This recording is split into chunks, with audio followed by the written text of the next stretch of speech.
Hello, আমি পায়েল। যেদিন সকালে আমার পড়া থাকে সেই দিন আমি ভাত খেয়ে যাই। তাই ভাত, অল্প করে মাংস, চিংড়ি মাছের তরকারি, ডাল খেয়ে পড়তে যাওয়ার জন্য রওনা দিয়েছিলাম। চিংড়ি মাছগুলো বেশ ভালো ছিল, ফ্রেশ ছিল। তারপর পাপার গাড়িতে করে আমি বেরিয়ে পড়েছিলাম। রাস্তার অবস্থা দেখে আর কী বা বলবো। তারপরে স্টেশনে পৌঁছে জানলাম বন্ধু তো তাড়াতাড়ি আসতে পারবে না। তা বলে ট্রেন পুরো আমায় একা নিয়ে যাবে সেটাও ভাবিনি। ট্রেনে পুরো একা থাকার জন্য নিজের একটু ভিডিও করছিলাম। এমনিতে লোকের সামনে পারি না, একা ছিলাম বলেই একটু করছিলাম। তারপরে ছোটোবেলার মতো অভ্যাস, ট্রেন দেখার অভ্যাসটা এখনও যায়নি। একটু ফলস পোজ মেরেই ভিডিও করছিলাম। তারই মধ্যে ট্রেনটা তাড়াতাড়ি চলতে শুরু করলো। তারপরে পড়ার পর একটা বেল্ট কিনে নিয়ে বাড়ি এসেছিলাম। বেলটা অতটা ভালো না, ওকে ওকে। তারপরে দুপুরে এসে আমি একটুখানি চিকেন দিয়ে রুটি খেয়ে নিয়েছিলাম, আর ভাত খাইনি। আর রাতে ছিল চাউমিন। মাকে বলেছিলাম একটু চাউমিন খেতে করতে।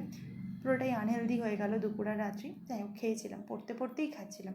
মা পেঁয়াজটা ছড়া দিতে ভুলে গেছিলো চাউমিনে, তাই ওপর থেকে পেঁয়াজ দেওয়ার পরে আর একবার নিয়ে নিয়েছিলাম।